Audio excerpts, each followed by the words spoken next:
찬송가 359장 함께 찬송하도록 하겠습니다. 찬송가 359장 천성을 향해 가는 성도들아 함께 찬송합니다. 359장입니다. 천성을 향해 가는 성도들아 앞길 내 장애를 두려워 말라. 성령이 너를 인도하시니 왜 지체를 하고 있느냐. 앞으로 천성을 향해 나가세. 천성문만 바라고 나가세. 모든 천사 너희를 영접하러 문 앞에 기다려 서 있네. 너 가는 길을 누가 비웃거든 확실한 증거를 보여주어라. 성령이 진히 감화하여 주사 그들도 참기를 찾으리. 앞으로 천성을 향해 나가세. 천성문만 바라고 나가세. 모든 천사 너희를 영접하러 문 앞에 기다려 서 있네. 너 가는 길을 모두 가기 전에 내 손에 든 검을 꽂지 말아라. 저마귀 흙에 모두 깨뜨리고 끝까지 잘 싸워 이겨라.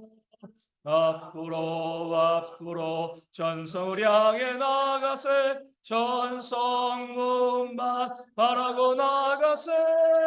모든 천사 너희를 영접하러 문 앞에 기다려서 있네. 아멘. 사도신경으로 우리의 신앙을 함께 고백합니다. 나는 전능하신 아버지 하나님 천지의 창조주를 믿습니다. 나는 그의 유일하신 아들 우리 주 예수 그리스도를 믿습니다. 그는 성령으로 잉태되어 동정녀 마리아에게서 나시고 본디오 빌라도에게 고난을 받아 십자가에 못 박혀 죽으시고 장사된 지 사흘 만에 죽은 자 가운데서 다시 살아나셨으며 하늘에 오르시어 전능하신 아버지 하나님 우편에 앉아 계시다가 거기로부터 살아있는 자와 죽은 자를 심판하러 오십니다. 나는 성령을 믿으며 거룩한 공교회와 성도의 교제와 죄를 용서받는 것과 몸의 부활과 영생을 믿습니다. 아멘. 느헤미야 9장 24절 말씀을 함께 봅니다. 느헤미야 9장 24절입니다. 느헤미야 9장 24절 제가 말씀을 읽어드립니다. 그 자손이 들어가서 땅을 차지하되 주께서 그 땅 가나안 주민들이 그들 앞에 복종하게 하실 때에 가나안 사람들과 그들의 왕들과 본토 여러 족속들을 그들의 손에 넘겨 임의로 행하게 하시매. 아멘. 하나님께서는 땅에 대한 약속을 지키시기 위해서 이스라엘 백성들로 하여금 요단을 건너게 하신 거죠. 요단 서편 가나안 지역으로 들어가게 하셨습니다. 그리고 오늘 말씀을 대해서 보면 그 땅을 차지하게 하셨다 이렇게 말씀하셨고요. 그들에게 그 땅을 넘기셨다 이렇게 말씀하고 있습니다. 하나님께서 하셨다는 거죠. 요단강을 건너서 가나안 땅에 들어가는 것은 이스라엘 민족들입니다. 그 민족들이 우리가 그냥 눈으로 보기에 역사적으로 보기엔 그들이 가나안 사람들, 가나안 땅 주민들과 싸워서 그 땅을 차지하였다, 그 땅을 빼앗았다 이렇게 보여지지만 그것은요 우리가 잘 알고 있는 것처럼 불가능한 일에 가깝습니다. 이스라엘 백성들은요 전투하는 사람들이 아니었습니다. 반면에 가나안 백성들은요 싸우는 사람들이었습니다.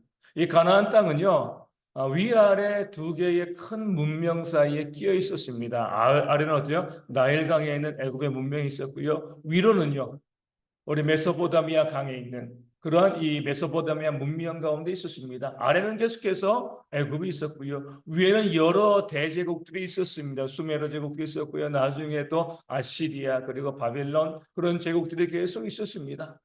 이 두 문명 가운데 끼인 것, 그 통로가 바로 이 가나안 지역이었죠. 처음에는 이 두 문명이 서로 무역했습니다. 그 길을 통해서 왔다 갔다 하면서 무역을 하고요. 서로의 사정을 알게 되어지니까 나중에 힘이 생기면 뭐 하는 거죠? 남쪽 애굽에 힘이 생기면은요 가나안을 지나가지고요 북쪽에 있는 그 제국들을 공격하여 그 땅을 넓히려고 했고 북쪽에 있는 제국들이 힘이 생기면 또 가나안을 통과해서 애굽을 공격하는 그런 일들이 계속해서 역사적으로 벌어졌습니다. 그 중간에 끼인 것, 그 통로에 있는 것이 바로 이 가나안이죠. 그렇기 때문에 어느 세력이 강하건 먼저 그들은 가나안을 정복하고 그 길을 통하여서 위로 아래로 나갔기 때문에 항상 가나안에는요 전쟁이 있었습니다. 다툼과 싸움이 있었던 거죠. 무역을 위해서도요 그들은 군사력을 가지고 있었어야 되고 또 위아래 대제국이 침략해 올 때 그들에게 어느 정도 맞서기 위해서도 이 가나안 지역의 왕들은요 싸우고요 무기를 갖추고 그런 전투적인 삶을 살아갈 수밖에 없었습니다. 싸움에 익숙한 그런 백성이었죠. 반면에 이스라엘 백성들은 애굽에서 뭐하다 나왔습니까? 애굽의 용병으로 싸우다 나온 것이 아니라 그 땅 고센 지역에 머물러 살면서 고작 그들이 하는 일은요 벽돌을 굽는 일 그리고 뭐 한 거죠? 건축 노가다였습니다. 일하는 그런 사람들이었어요. 그러다가 하나님의 도우심으로 그 애굽 땅을 출애굽하게 되어집니다. 그러면서도 애굽의 군병들을 물리쳤을 때도요 하나님이 홍해에 수장시키신 것이지 이스라엘 백성들이 싸운 것이 하나도 없습니다. 그렇게 광야에 들어가서 40년 동안 있으면서 그들이 무슨 군사훈련을 했겠습니까? 그냥 생존하는 거죠. 불기둥 구름기둥 따라서 움직이고 생존하는 이런 것만 했지 그 광야 40년을 있으면서도 그들이 군사적으로 또 전투적인 민족으로 그렇게 세워진 것은 아니었습니다. 물론 요단 동편에서 요단 서편으로 가기 전에 헤스본과 또 바산 왕 꼭 싸워서 이겼지만 그 싸움도 하나님께서 이기게 하신 것이지 이스라엘 백성들이 그들의 힘과 능력을 가지고요 그 두 왕과 싸워서 이긴 것이 아니었습니다. 광야에 들어가게 되었을 때 그들이 애굽으로 가나안으로 정탐꾼을 보내고 그들은 그 가나안 땅에서 아낙 자손을 보게 됩니다. 크고 장대한 그 싸움을 잘하는 그런 사람들이죠. 그럴 때 그 10명의 정탐꾼이 뭐라고 보고했습니까? 그들 보기에 우리는 메뚜기와 같다. 이것이 진짜 모습인 거죠. 가나안 사람과 이스라엘 백성들을 보면 그들은 사람이고 이스라엘 백성들은 메뚜기에 불과한 그렇게 연약한 존재였습니다. 그로부터 40년이 지나고 난 다음에 그 전투력의 격차는 더 벌어진 거죠. 가나안은 더 강해졌고요. 이스라엘 민족들은요 더 약해졌습니다. 싸움에 있어서는 이스라엘 백성들이 싸워서 이길 수 없는 그런 사람들이었어요.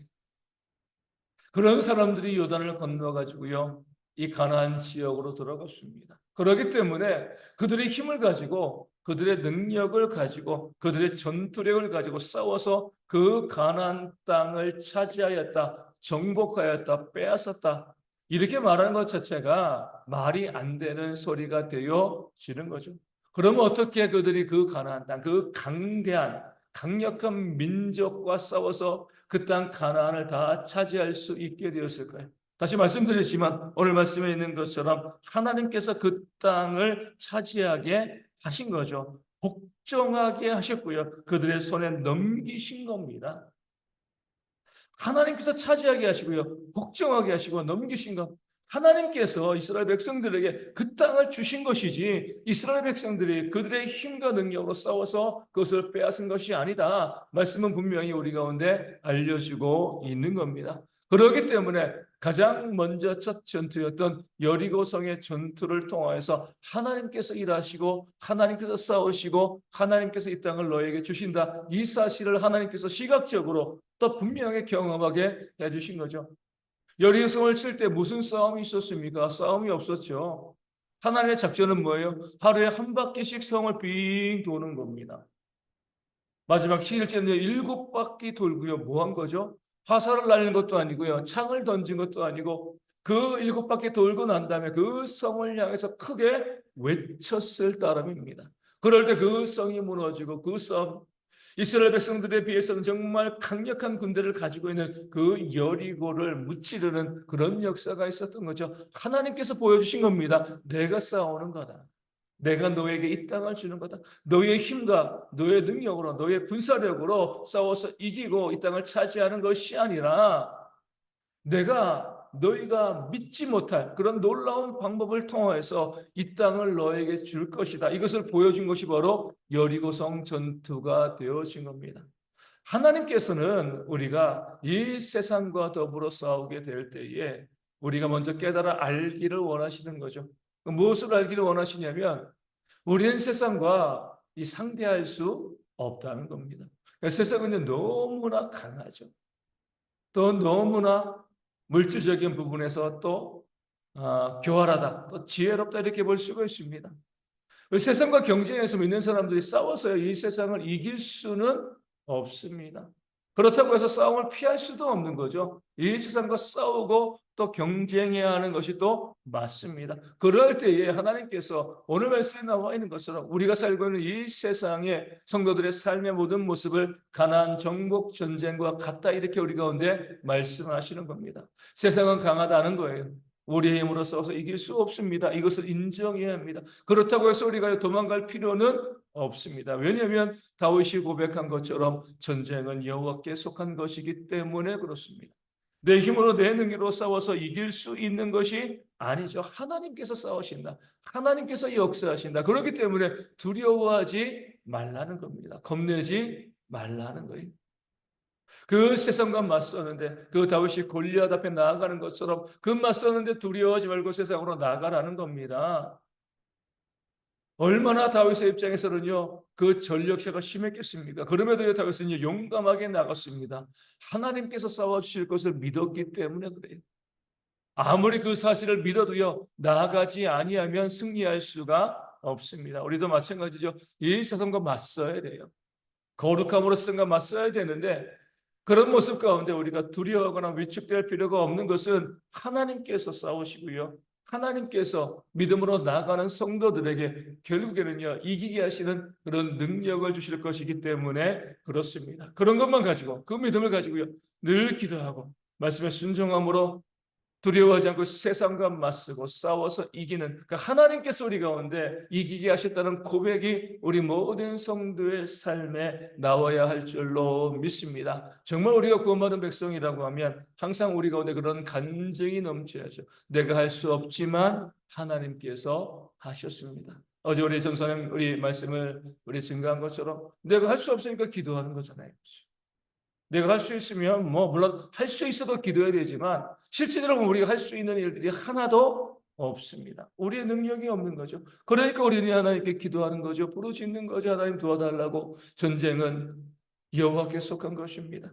내 삶은 여호와께 속한 것입니다. 그런 마음 가지고요. 우리 모든 성도들이 하나님 믿고 의지하고 세상 가운데 나가서 우리의 입을 통해서 정말 믿음의 고백을 통해서 내 삶에 있었던 이 모든 놀라운 성취와 놀라운 역사와 놀라운 승리, 놀라운 헌신과 모든 삶의 모습들이 다 하나님께서 하신 것입니다. 하나님께서 차지하게 하시고 하나님께서 복종하게 하시고 하나님께서 우리에게 주신 것입니다. 그런 고백을 하는 그런 삶이 하나님의 역사를 풍성하게 누리며 늘 감사하고 승리하는 그런 삶이 우리 모든 성도 가운데 있기를 주님의 이름으로 축원을 드립니다. 이 아침에 함께 기도하기 원합니다. 정말 하나님께서 내 삶을 통해서 강력하게 역사하시도록 하나님 믿고 의지하고 기도하고 부르짖고 순종할 때에 그 세상과의 그 악한 세력과의 싸움 가운데 우리가 늘 승리하며 하나님의 역사하심을 고백할 수 있는 우리 모두가 되어질 수 있도록 우리 모든 성도들이 그런 살아있는 신앙을 가지고 믿음 생활해 나갈 수 있도록 위하여 기도하여 주시고요.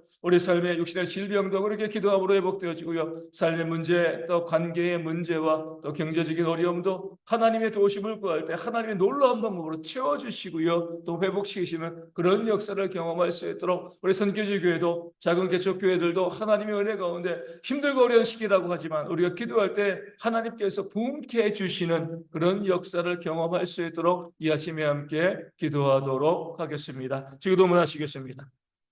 하늘에 계신 우리 아버지, 아버지의 이름을 거룩하게 하시며 아버지의 나라가 오게 하시며 아버지의 뜻이 하늘에서와 같이 땅에서도 이루어지게 하소서.